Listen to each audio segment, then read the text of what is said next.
Welcome to the Seagate Technology Fiscal First Quarter 2025 conference call. All participants will be in a listen-only mode. Should you need assistance, please signal a conference specialist by pressing the star key followed by 0.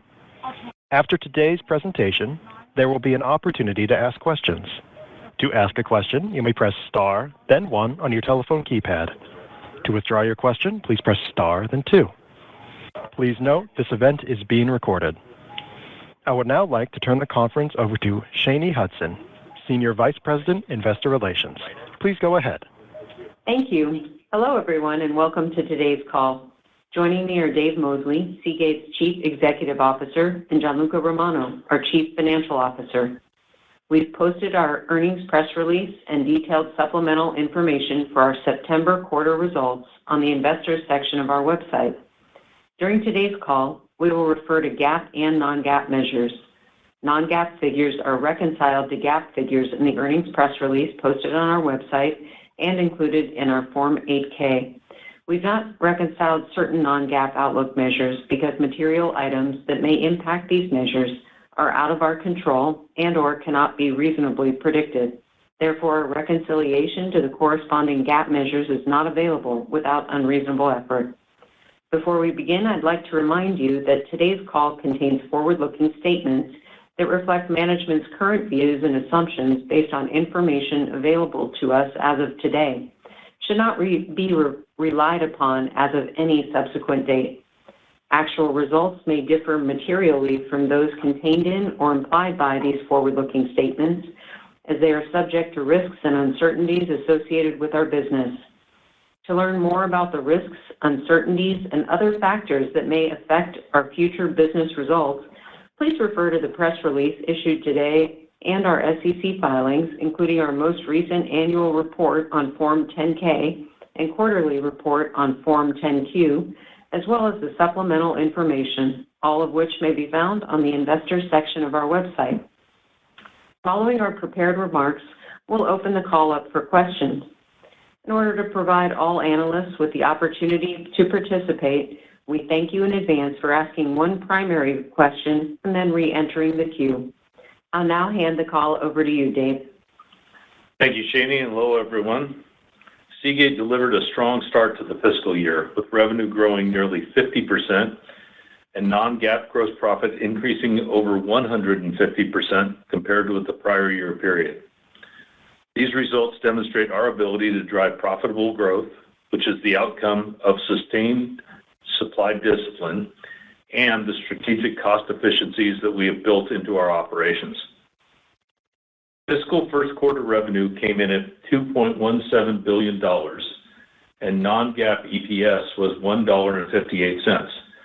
Both were above the midpoint of our guidance range, benefiting from a better-than-anticipated mass capacity product mix and an improved pricing environment.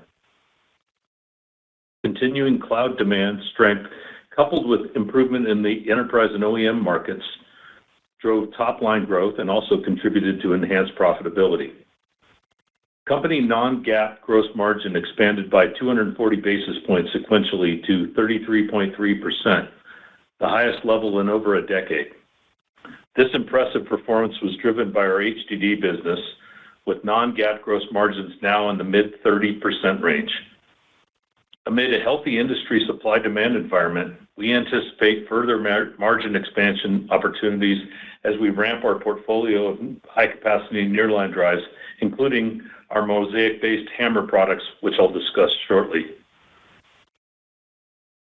The increasingly favorable business landscape, combined with our industry-leading technology roadmap, lends growing confidence in Seagate's future opportunities. Reflecting this confidence, we are increasing our quarterly dividend by nearly 3%. Our optimism is reinforced by our build-to-order model, which provides us with good demand visibility over the next few quarters. We see the potential for significant revenue growth for fiscal 2025, inclusive of the seasonal demand fluctuation that is typical for the March quarter. We are maintaining supply discipline and will address near-term exabyte demand growth by efficiently leveraging our available capacity. Beyond that, we are well positioned to support further demand growth mainly through technology node transitions, with HAMR playing a vital role as we complete qualifications and ramp shipments. Turning to the mass capacity market trends, cloud demand for our nearline drives remains robust, and we believe customers are managing their inventory levels well. In the September quarter, revenue growth was driven by U.S. cloud providers, though we continue to see positive demand trends globally. For instance, some customers have highlighted the growing use of video content on e-commerce and social media platforms. Data indicates that video is the most effective format for engaging digital audiences. Furthermore, research suggests that longer form video content and personalization through AI technology can significantly enhance revenue generation opportunities for our customers. These trends bode well for mass capacity HDDs, which are ideally suited for storing large and diverse data-intensive video content. HDDs comprise close to 90% of bytes stored in public cloud environments, and we are confident that proportion will hold for the foreseeable future.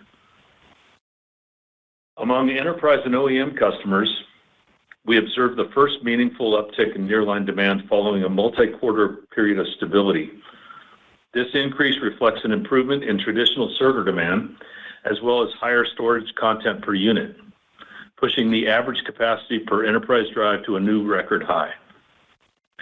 In the VIA markets, sales remained stable in the September quarter and slightly ahead of our expectations. We are witnessing a shift towards more cloud-like storage solutions that utilize higher capacity drives. This transition is due in part to longer data retention needs and increased video analytics. Our HDD solutions, including Mosaic HAMR products, provide cost efficiency and scalability to our VIA customers' evolving demands.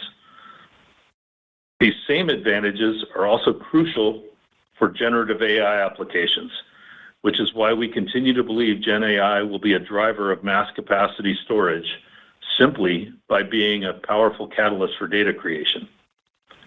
HDDs provide a trusted, economical, and secure platform to host data that feeds into AI engines and preserves the content produced by AI-powered applications. This data is ultimately fed back into the AI training models in a continuous cycle. As data center architects prepare for Gen AI to move into the widespread adoption phase, they continue to grapple with cost, scale, and power challenges. Seagate's product roadmap is addressing each of these key challenges. Compared with NAND-based storage alternatives, our HDD solutions offer approximately 6 times lower cost per terabyte, and HDDs are roughly 9 times more capital efficient, delivering the economies of scale necessary to support the anticipated surge in data demand. And according to cloud customers, HDDs have 10 times lower embodied carbon per terabyte relative to NAND, which can translate into a much lower carbon footprint, very important given the world's growing number of data centers. That provides a good segue into our product ramp and qualification plans. We have 3 primary areas of focus for fiscal 2025 aimed at driving profitable growth over the long term, and we're progressing on all of them. They include ramping the company's last PMR platform, expanding Mosaic adoption, and executing our Mosaic product roadmap that will enable Seagate to address the breadth of customers' mass capacity storage needs. Consistent with our plans, we began to aggressively ramp our final PMR platform in the September quarter, which is currently up to 28 terabytes in capacity. We are very pleased with the pace of customer adoption. These drives have quickly catapulted to our second highest revenue product, and we are continuing to both ramp volume and broaden our customer base in the December quarter. We've expanded customer qualifications on our 3+ terabyte per disk Mosaic HAMR-based platform, with a few customer quals already completed spanning the enterprise nearline, VIA, and NAS market segments. The qualification with our lead CSP customer is progressing well through what has been a very intensive and thorough testing process. The learnings that we have gained are already being leveraged into future customer qualifications and product generations.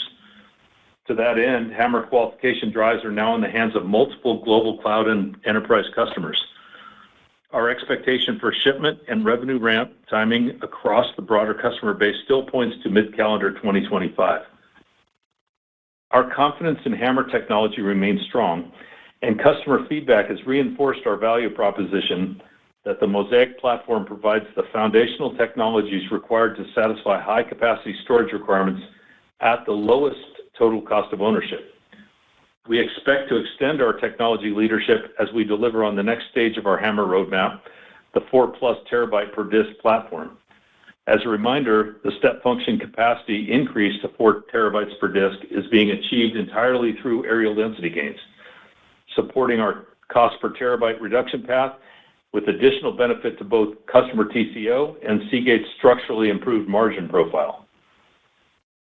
In closing, Seagate is performing well amid an improving demand backdrop with healthy industry supply dynamics.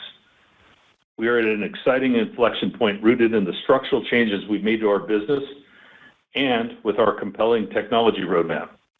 These factors underpin our ability to build on the last 4 quarters of strong sequential performance and drive future profitable growth to create long-term value for our customers and stakeholders. Thank you, and I'll now hand it off to Gianluca. Thank you, Dave. Seagate started fiscal 2025 delivering strong revenue and profitability growth for a 4th consecutive quarter. September quarter revenue was $2.17 billion, up 15% sequentially and 49% year over year. We increased non-GAAP operating income 35% sequentially to $442 million, translating to non-GAAP operating margin of 20.4% of revenue. And our non-GAAP EPS was $1.58 at the high end of our guidance range and reflecting improving demand trends, ongoing price adjustment, and continued cost discipline. Within our hard disk drive business, exabyte shipments grew 20% sequentially to 138 exabytes, and revenue increased 16% to $2 billion. Mass capacity revenue grew for the 5th consecutive quarter, more than offsetting the expected decline in the legacy business. Mass capacity revenue was $1.7 billion, up 21% sequentially, driven by continued strength in nearline cloud demand, along with a significant uptick in nearline enterprise sales.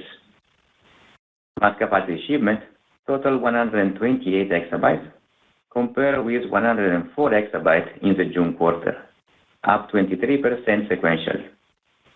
Mass capacity shipments now represent a record 93% of total HDD exabytes, reflecting the continued long-term secular growth for cost-efficient, scalable storage. As planned, we began to ramp our 24 and 28 terabyte PMR, which helped to boost Seagate nearline shipment to 109 exabytes in the quarter, up from 84 exabytes in the prior period. As Dave highlighted earlier, customer reception for this product has been strong and represented more than 20% of our nearline revenue in the September quarter. We expect nearline demand will continue to improve in the December quarter as shipments for our latest high-capacity products broaden across global CSP and enterprise customers. Demand for our VIA products remained relatively stable in the September quarter, and we currently project similar revenue in the December quarter. Smart City projects remain a key demand driver for VIA products worldwide, and regional economic conditions play a key factor in budget decision for the new projects. The ongoing economic uncertainties in China have been a headwind for the VIA business in that market. We are cautiously optimistic that a recently announced stimulus plan in China could positively impact on VIA demand over time. Sales of our legacy products total $270 million, representing roughly 12% of total revenue. The remaining 8% of revenue was derived from our other businesses, which held steady at $164 million. The other businesses include system, SSD, and refurbished drives, a business that has grown by about 25% year over year and includes drives under our circularity programs. Moving on to the rest of the income statement, non-GAAP gross profit increased 24% sequentially in the September quarter to $723 million. This significant increase reflects a favorable mix shift toward mass capacity products, continued price adjustment, and ongoing cost efficiency in an improving demand environment. Our resulting non-GAAP gross margin was 33.3% at the company level. Overall non-GAAP gross margin expanded by 240 basis points quarter over quarter, which was slightly more than we had originally anticipated. Non-GAAP gross margin for the HDD business and mass capacity in particular remains significantly higher than the corporate average. Non-GAAP operating expenses totaled $281 million, up 10% quarter over quarter, and above our original plan, largely due to higher variable compensation commensurate with improved profitability levels. Other income and expense were $86 million, and we project similar levels in the December quarter. Adjusted EBITDA continued to improve and was up 23% sequentially in the September quarter to $498 million. Non-GAAP net income increased to $337 million, resulting in non-GAAP EPS of $1.58 per share, based on a diluted share count of approximately 213 million shares.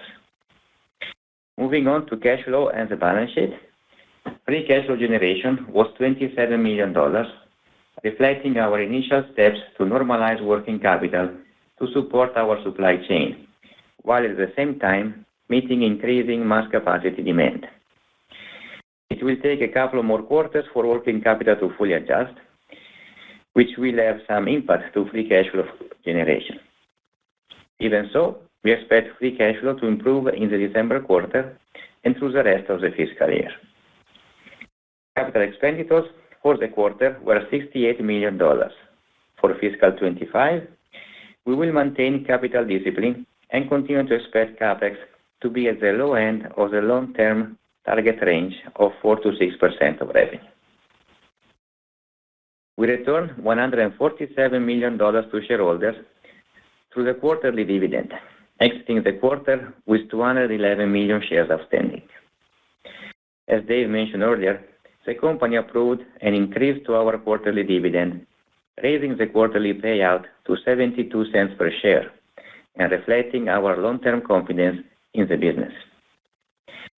We closed the September quarter with $2.7 billion in available liquidity, including our undrawn revolving credit facility. Inventory increased to $1.4 billion, including material that we are staging in support of improving mass capacity demand. Our debt balance was $5.7 billion at the end of the September quarter, with more than 90% of our long-term debt obligation maturing in fiscal 27 and beyond. We exited the quarter with a net leverage ratio of 3.2 times and expect to see further reduction in the coming quarters. Turning now to our outlook. Mass capacity revenue continues to trend higher, with growth driven by global cloud customer demand for our high-capacity nearline drives, along with ongoing improvement in the enterprise and OEM markets. These positive trends are expected to more than offset lower sales into the legacy and other markets. We anticipate profits to further expand from the richer mix of mass capacity revenue that I just described and ongoing pricing actions. With that as a context, December quarter revenue is expected to be in a range of $2.3 billion plus or minus $150 million.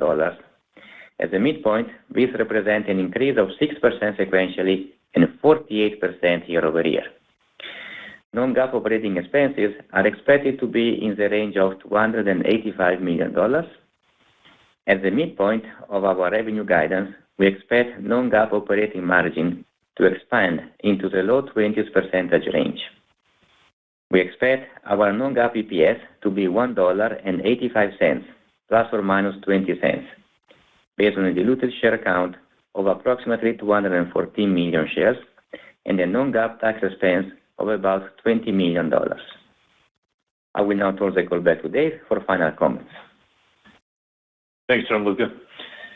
In closing, Seagate is achieving significant profitability expansion in a favorable demand environment. I'm confident that the structural improvements we have implemented and our differentiated technology roadmap will further enhance said profitability and meet the evolving requirements of our customers. Demand for our high-capacity nearline drives remains strong, and we will build on that momentum to deliver scalable, cost-efficient storage solutions to support the anticipated growth in data demand, including from Gen AI applications. Seagate's dedicated global team, strong business model, and technology leadership form a winning combination that positions us well for future success and underscores our confidence in deploying capital and enhancing value for our shareholders. Operator, let's now open up the call for questions. We will now begin the question and answer session. To ask a question, you may press star, then 1 on your telephone keypad. If you are using a speakerphone, please pick up your handset before pressing the keys. To withdraw your question, please press star, then 2. In the interest of time, we ask that you limit yourself to one question. If you have further questions, you may re-enter the question queue. Once again, that was star, then 1 to ask a question. At this time, we will pause momentarily to assemble our roster.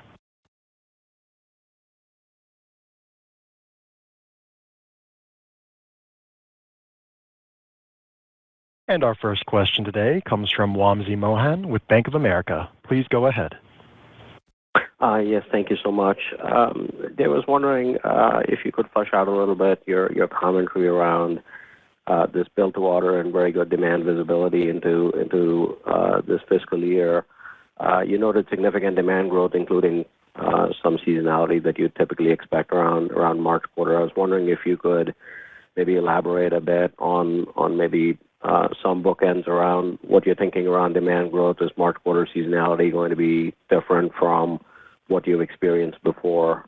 And I'd be curious to also hear your thoughts around, if I could, how you're expecting to compete versus your competitors' products, which have slightly higher capacities currently as you're ramping HAMR. It sounds like HAMR gets there sort of mid-next year in volume. Thank you so much. Thanks, Wamsi. So a couple things. If I go back 6 months ago or a year ago, we instilled these build-to-order models largely to get predictability, and I think it's working well. As we look into the next year, we're confident that we've booked those quarters pretty well. So I'm very happy the way we're running the business with given that predictability, and we're only going to build what we need to build. You know, we're still not fully recovered as an industry from what we just went through a couple of years ago. So I'm quite pleased with how the build-to-order models have gone. There is some seasonality in some markets, as you allude to, and we'll watch that carefully. But, you know, I think everyone is a little cautious on next year. From a cloud perspective, I don't think inventory is built up any. I think the buffers are still low from my perspective, and so I think we are happy with the cloud predictability, the mass capacity predictability from here. On the second part, I think from a capacity point leadership perspective, we're shipping the leading products. So, you know, from a CMR perspective, no one else is shipping over 30 terabytes for sure. And as we mentioned in the prepared remarks, there's capacity points even higher than that going up, and if we put SMR on top of that, we can qual even higher. So I'm very comfortable with our positions there. So I'm not quite sure exactly what you're referring to on, capacity leadership or lack of leadership. I mean, from our perspective, we've got to get all the quals and all the ramps done and so on, and then we get on to 4 terabytes of disk and so on. We're very comfortable with our technology portfolio that way. Thanks, Dave. Our next question comes from Krish Sankar with TD Cowen. Please go ahead. Yeah, hi, thanks for taking my question. Dave, I had a question on your market share. Historically, you're more in the mid-40s, but last few quarters, it's kind of dipped down to a 30% or high 30% range. Can you talk about the factors that are behind this low share? Is it potential disruption from HAMR causing temporary share loss? Is it customer-specific where WD's customers are ordering more than yours? And along the same path, how to think about the industry pricing in calendar 25? It's been extremely rational in HDD. How to think about it in 2025? Thank you. Thanks, Krish. Yeah, for market share, I've said a number of times, market share is an outcome of running your play. And exactly to Wamsi's question, we changed our plays a year ago when we said we want these built to order. So we said, I want predictability, a longer time horizon rather than we're building a bunch and then hoping to push it into a channel and that, going for market share or something like that. I think when we were at the bottom of the demand cycle, market share doesn't really matter. It's more the predictability of the cash that you're generating and so on. As we get back into things, obviously now that the margins are higher, we're getting rewarded for the money that we extend and the investments we've made and so on, then, we'll clearly take more of that demand our way. And so I think the market share will re-equilibrate. From an exabyte share perspective, I think, we'll be just fine because as customers want to continue to push the TCO proposition going to higher and higher capacity points, I think we're going to be fine there. On the pricing side, I think I'll let Gianluca answer the question there. Thank you, Dave. Yeah, I think the pricing environment continues to be positive for the industry. Every quarter we have seen a little bit of improvement, and this is what is also driving our gross margin higher a little bit every quarter. As you know, on the cost side, we still had some unused capacity in the June quarter, and in September quarter, we don't have any of those extra costs, so we also had a little bit of that help in the gross margin. And going into December, if you look at how we guided, we expect further improvement in gross margin, further improvement in operating margin. That is, of course, very important to us. And that is coming from the mix, ramping more of our latest PMR product.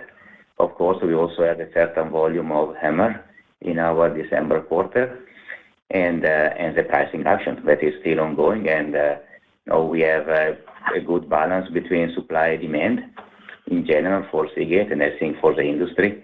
And we are continuing for our long-term strategy. Thanks, Dave. Thanks, Gianluca. Thanks. And our next question comes from Amit Daryanani with Evercore. Please go ahead. Yep. Good afternoon. Thanks for taking my question. I guess my question really, Dave, is around, there's always this fear that the HDD industry broadly, Seagate specifically, are sitting at these cyclical peak levels. I'd love to get your perspective as you look at the exabyte shipment that you have right now. How do you get confidence that what you're shipping is actually getting deployed by your customers versus perhaps ending up in inventory for them? How do you kind of gain that confidence? And then really relate to that cyclical fear, I would say, you folks sound very confident that there's a lot more upside to gross margins versus where you are today, which is actually about your long-term targets. What do you think is the appropriate margin framework for Seagate as you go forward now? Thanks, Amit. Yes, we have run a cyclical business over the many, many years. I think it's changed quite a bit as we came down from client server. There used to be a lot of seasonality in that market, and now as we're in the cloud, the cyclicality, I'm not sure it's totally periodical, but the pandemic in particular caused a very big bubble and then a big crash on the backside of it. So I think that's kind of an anomaly there. How do we know what customers actually have? We have to triangulate ourselves, and I think we've really improved our processes for being able to do that. But we're also not pushing in nearly as many drives, total units, or exabyte points. And some of this, the build-to-order model actually helps us with quite a bit so that we know that we're not overbuilding if you were planning to overbuild. Exactly to your point on upsides to gross margin, I mean, we believe that the way we bring on more capacity is to drive for more areal density gains. And we have to go work the cost on those platforms, and that's what we're really focused on doing, making sure that we can introduce, terabytes in the 20s and 30s and 40s with lower and lower costs to be able to serve the market. A good TCO proposition for our customers who are building data centers and want to support data centers for a long time is to put more capacity online because it's so much more efficient for them. But, we need to be able to get that efficiency through our continued cost reduction also. So I do think there's significant upside to gross margin still. But it all starts, to your point, with supply and demand, managing supply and demand properly.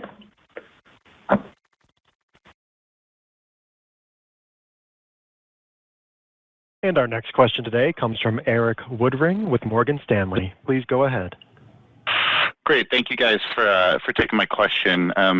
Gianluca, maybe if we just stay on the theme of gross margins here, I think your guidance for the December quarter implies about a 34% gross margin, up roughly 70 basis points sequentially.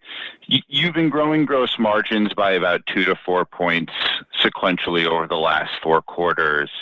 And so I'm just wondering if pricing and mix are still favorable, and obviously Dave just made some positive comments on gross margins. Can you help me understand why we might not be seeing more gross margin expansion in the quarter, again, relative to the multiple points of gross margin expansion you've been able to drive over the last 12 months? Thanks so much. Yes, Eric. Well, as I said before, in the September quarter, we also had the support from better cost structure because of higher capacity and the elimination of the underutilization charges.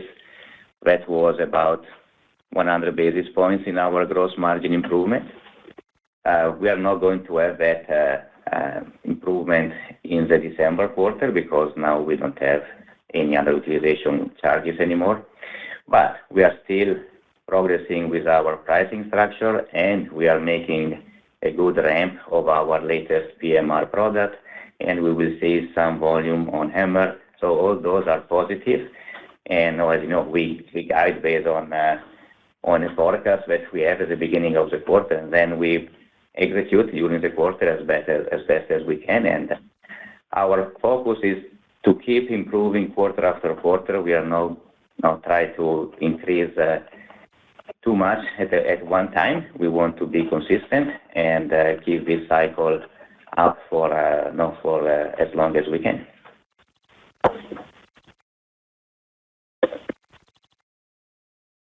And our next question today comes from Toshiya Hari with Goldman Sachs. Please go ahead. Hi, thank you so much for taking the question. I had a multi-part one on HAMR. I think on the last call or at a conference, you guys talked about your expectation around getting qualification at your lead customer in Q3, I believe. Is that now Q4? Is that early 25? Any thoughts on that would be helpful. And then, Dave, you talked about additional cloud companies or customers having qualification products on hand. Should we expect the qualification process at some of those customers to be smoother than your lead customer, given sort of the debugging process that you've been through over the past year or so? Thank you. Yeah, thanks, Toshiya. Yeah, the failure mode that slowed us down as we ramped to high volume this spring and summer is behind us. The teams worked really hard to make sure we get all the process improvements that we talked about last time in. I did speak on last earnings call about our confidence was based on the test beds that we have running that are all designed to detect these fail modes with, intense stresses that are way beyond our spec. And here we are another quarter later. We have more drives, more configurations running, more modes of test, and we haven't seen hide nor hair of the failure mode. So we're confident that it's behind us. That's that initial learning that we get. Relative to proving it, sometimes it takes a little bit of time with the customers to prove it, but I'm confident we're going to be able to prove it right now, and those tests are ongoing. The customers know exactly where we are. That when we think about qualifications, there's a lot of different facets to quals. It's interoperability in different data center applications and so on and so forth. No significant concerns there. It really does come down to this one last issue, and that's why we have confidence that no one else is going to see it, because as we ramp to high volume, those other customers, we've got this problem fixed. I'd say those other customers weren't. Some multiple non-cloud customers have already qualified the product, and we're already getting volume shipments there. They run tough quals themselves, but may not have these same kinds of stresses. But now that we have the recipe, I think we're going to apply it everywhere. Thank you. And our next question today comes from Asiya Merchant with Citigroup. Please go ahead. Great. Thank you very much. As you guys ramp HAMR, and you start to see more qualifications and more shipments, let's say here December and into the March, how is that a negative to gross margins? Just given the shipment volumes are lower, there might be some ramp issues there. How should we think about overall impact to margins as HAMR ramps? And I get the sense that obviously once you guys are much further along, that's a margin driver. But near term, how should we think about the impact to margins from HAMR ramping? Thank you.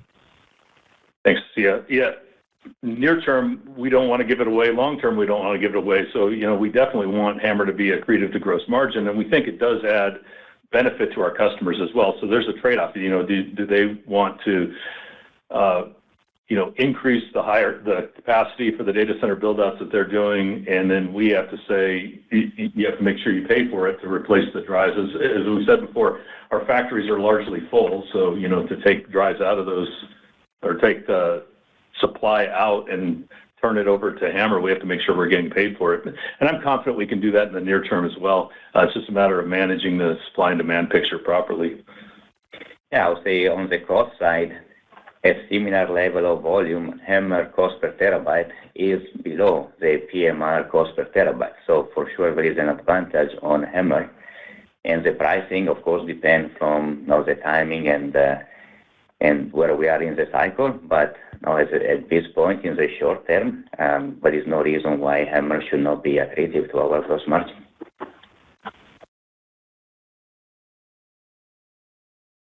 And our next question today comes from Aaron Rakers with Wells Fargo. Please go ahead.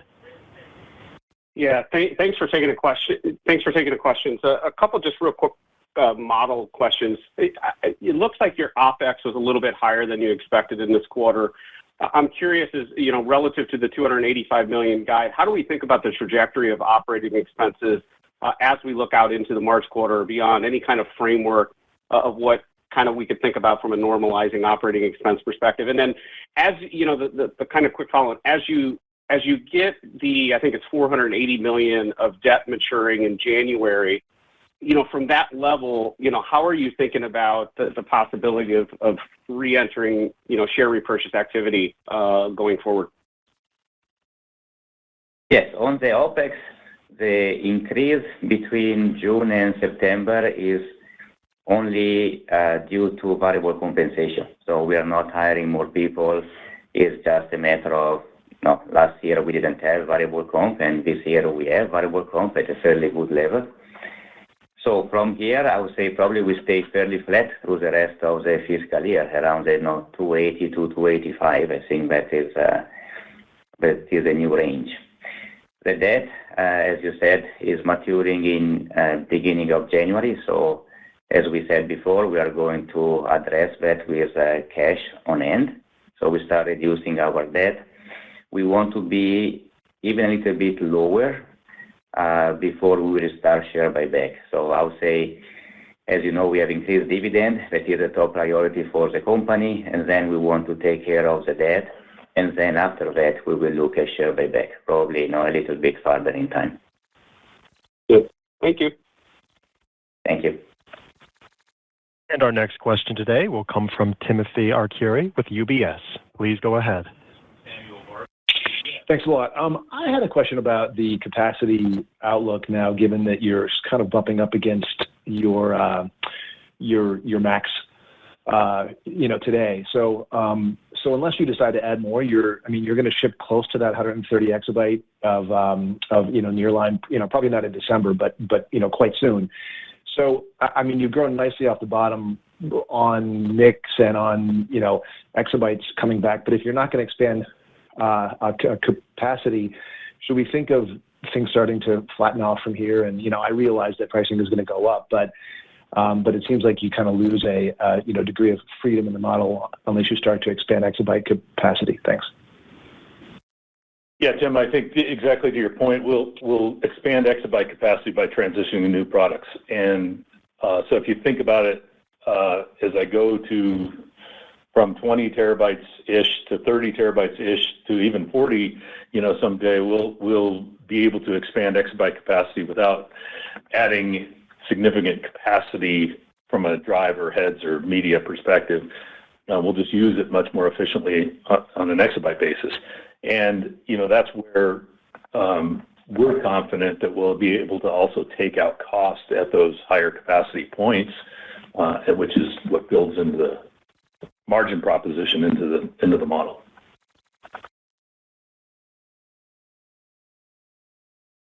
And our next question today comes from C.J. Muse with Cantor Fitzgerald. Please go ahead. Yeah, good afternoon. Thank you for taking the question. Dave, in your prepared remarks, you talked about good visibility for growth in fiscal 25, notwithstanding seasonality for March. So I was hoping you could kind of speak to, where your visibility is today for nearline. Is it 3, 6, 9 months? And then, based on that backdrop, how should we be thinking about, at least for mass capacity, what seasonality will look like into the March quarter? Yeah, I think mass capacity is pretty full, and it goes out that 9-month period that you talked about, CJ. And that's a virtue of the build-to-order model that we've actually established, and I think customers understand that. They get, predictable economics, and we're all going through these qualification processes so they get access to that technology as well. That's all serving as well. I think, right now, I would say the total demand is not significantly higher than historical demands, and I certainly don't think there's inventory buildup going in or anything. So I don't think there's a cycle coming. I think we're running a fairly predictable business, and we'll get better visibility as we get through. Obviously early next year, people are re-upping, if you will, the build-to-order configurations, but right now, I feel fairly confident, certainly through the front half of the year and probably even into the back half of the year. Yeah, on the seasonality, CJ, usually the majority of the seasonality is on the legacy part of the business, where the March quarter is the lowest quarter in the year. But we also have part of mass capacity, in particular VIA. So the surveillance part of the business, that is usually fairly weak in March, and then start to grow in June, and is fairly strong in September and December. So when you model your 4 quarters for calendar 25, consider that there is seasonality not only in the legacy part, but also in some of the mass capacity products. Very helpful. Thank you. Thank you. And our next question today comes from Stephen Fox with Fox Advisors, LLC. Please go ahead. Thanks for taking my question. Good afternoon, guys. I guess just following up on the point on how much capacity you have available, I think I understand how you create capacity when you go from like 3 terabytes per platter to 4. But from here, going over, say, the next 12 months, I think last quarter you talked about debottlenecking. There's a potential that maybe you do get a better cycle in enterprise and VIA next year. Like, how do we get comfortable with the idea that you can manage all that and still satisfy all your customer needs, or any further color on that would be helpful? Yeah, I think it's a good question about how big could things get if the edge really turns on, if Gen AI turns on, which I would say is still very, very early innings of that.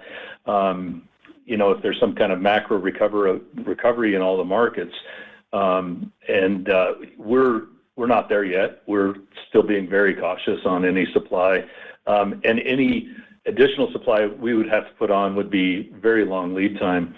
So we can satisfy more exabytes exactly as you described, and we've talked about earlier. But additional drive demand, if you will, I think we'd have to add supply, which would be much longer lead time.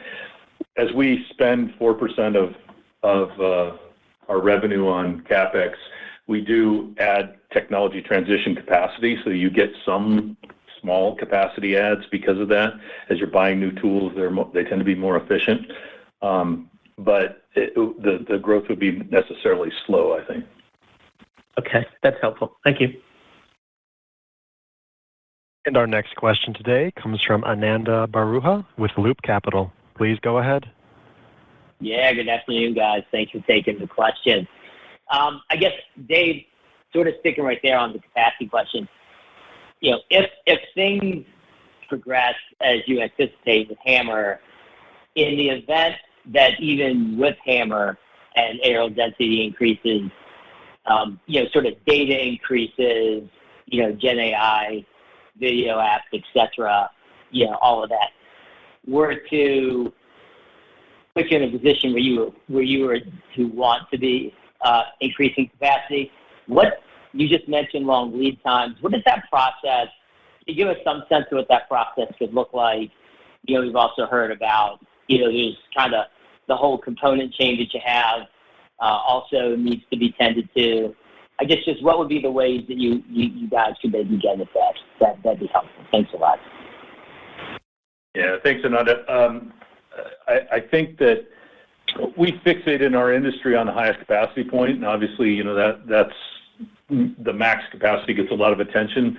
But you know, when you get into the growth of some of these other markets, we would be talking about 20 terabytes, or you know, maybe even less than that. You know, what's your value prop at that level? And by pushing forward in aerial density, we get to take components out of those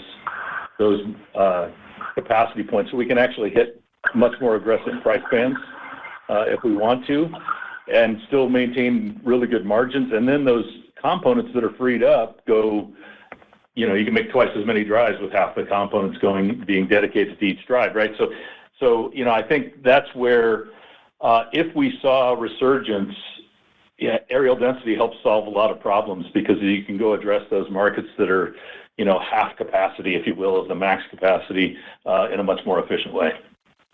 I got it. That's super helpful. Then, and just to complete that, does that mean like even in like a strong case with HAMR, you guys feel pretty good when you sort of map out ability to hit, you know, exabyte shifts for the industry for a good amount of time to come? I mean, measured in probably years, not months.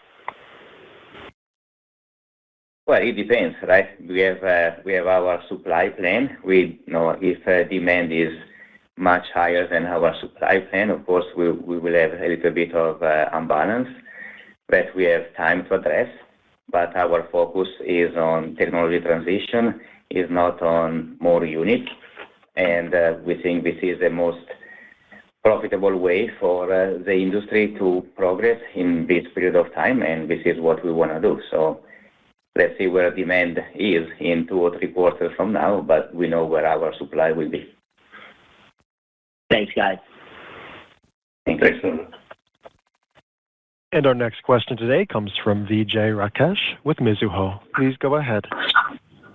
Yeah, hi, Dave. On the HAMR, just wondering if you guys gave a size what do you think unit shipments could be for calendar 25?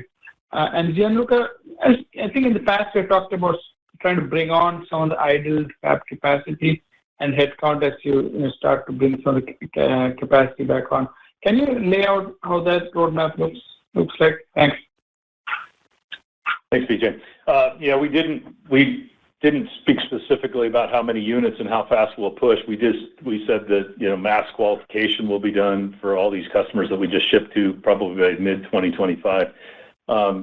You know, from my perspective, the factories are relatively full right now, and so as we plan with those customers and they say, hey, I'd like the exabytes in this form rather than this form, we'll make the transition, but it'll be probably less of a transition than we would have made, you know, say a year ago when we had empty factories. We would have ramped much more aggressively. This time, I think we'll make sure that we pivot accordingly and carefully. It's very important to realize that the components that we use in our last generation of PMR product are very, very similar to the components we use in HAMR as well. So not the critical components, heads and media, obviously, but all the other components. And so we feel very comfortable being able to pivot from one product to the other if we have to. The mechanics, the electronics, there's so much leverage there. So that's what allows us that flexibility. Yeah, from a idle capacity standpoint, I would say at this point, we don't have much idle capacity anymore.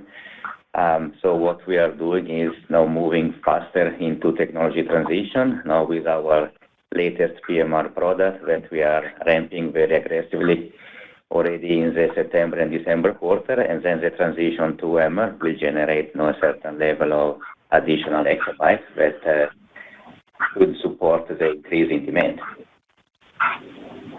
Right. Thank you, Dave and Gianluca. Thanks. And our next question today comes from Thomas O'Malley with Barclays. Please go ahead. Hey, guys. Thanks for taking my question. Dave, if you would just humor me as I try to clarify things here, but just in the back half, it sounds like you are fully at capacity and technology transitions are getting you some growth, and it sounds like that looks really good. It's obviously been a couple of really good quarters for you guys. But let's just say we head out into fiscal year 26. You're talking about more volume for HAMR kind of coming in the middle of the next calendar year, and so you would imagine more substantially into the next fiscal year for you guys.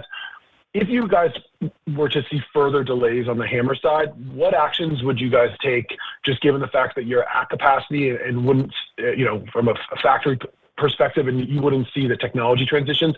Just walk me through what you would do in that instance. Obviously, that's not ideal, and you're not planning for that, but we've seen the qualifications slip a couple quarters with the largest guy. So just want to understand how you guys think about things if it's further delayed. Yeah, I'm not really worried about it for exactly the reasons that you talked about. We see how the test beds are running, we see how the qualifications are running, and we're very confident in being able to make the pivot. But exactly to the earlier question, I think it was Vijay's question, we can pivot from the last generation PMR to the HAMR technology very, very easily. And last generation PMR is a great product for us with really good margins that we're not fully ramped on yet either. So from that perspective, if it came to like 1 quarter of delay and some customer said, I want it like this rather than like this, we can very easily pivot back. Helpful. And then in terms of just your outlook on AI, you obviously made some comments earlier on the call. You're saying it's still kind of on the come. In terms of initial conversations with customers, do you have a time frame of when you may start to see some contribution there? Is that something that would come as early as this next fiscal year? Yeah, thanks, Tom. This is a really complex topic because I think there's a lot of different things that are called AI. Some of them are traditional workloads that we've seen for years and years, and some of them are brand new workloads. And we are seeing demand that's coupled to brand new workloads, right, with purchase orders that reference specifically things that people would identify as predictive AI or Gen AI applications. What I would say is that the recent trends are really more towards video, which we talked about in our prepared remarks, and that's the biggest thing that we're seeing right now grow. And I'll call that AI for a while because I think it is a much more efficient way to drive our customers' business models, and we see that demand flowing through right now. I don't think that there's a bubble going on in there. I think there's a continued value competition happening in a bunch of different vectors with new technologies, new applications coming that could continue to drive video as a fundamental value store for our customers. And that's why we're excited about it. And, I know some people call those traditional workloads, but, I'll give credit to AI because I think they're being used in very interesting, creative new ways.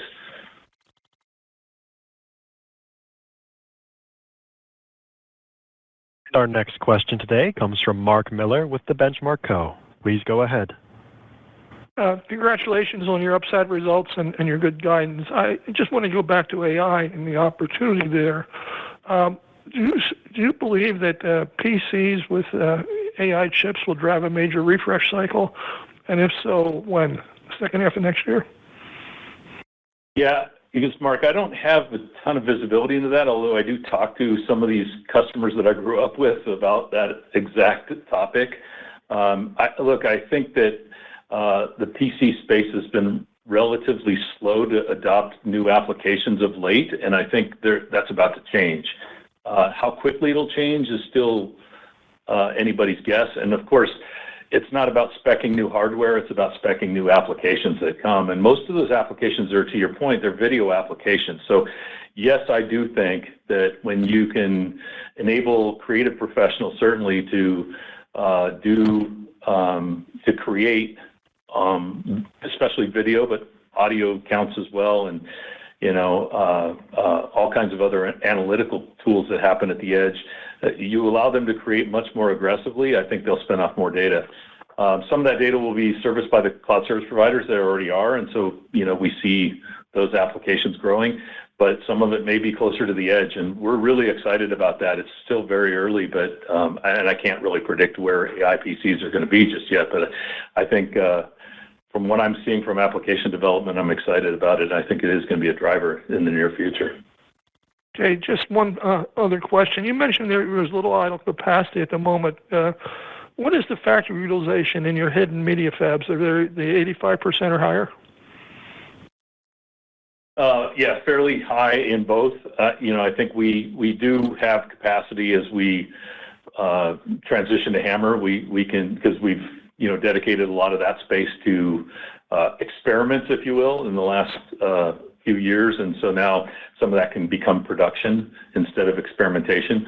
But think very high, over 90% utilization right now, and that's the way we want to keep it. We don't want to dip down, because as you know, that has a lot of cost implications back into the business, and we want to make sure we maintain this fabs running full. So the greater than 90% is both for hidden media fabs, is that correct? That's right. Thank you. And our next question comes from Karl Ackerman with BNP Paribas. Please go ahead. Yes, thank you. I was hoping you could discuss your build-to-order visibility and whether it's based on take-or-pay contracts, or if it would be better characterized as strong indications of interest as you and customers plan their storage capacity additions over the coming quarters.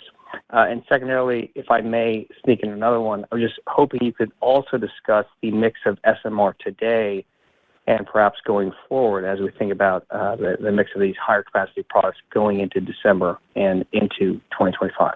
Thank you. Yeah, thanks, Karl. I'll let Gianluca do the build-to-order question. Just on the SMR, I say this many times, there's only a couple of cloud customers that really take SMR. There's a couple client server customers that take SMR as well, so we ship it into multiple markets. But, we talk about SMR versus CMR, but I just look at it as drives, how does the customer need them? And we can configure them for those applications, for those particular customers, whether it's one or two people, accordingly. From my perspective, we have a great technology set that we can deploy every place, and we'll try to keep those factories as full as we possibly can and maximize it. So that's how I think about the SMR mix. Yeah, on the build to order, we have different kind of agreements with different customers, but the vast majority are orders that are fully committed by customers out in time. Thank you. This concludes our question and answer session. I would like to turn the conference back over to Dave Mosley for any closing remarks. Oh, thanks, Nick.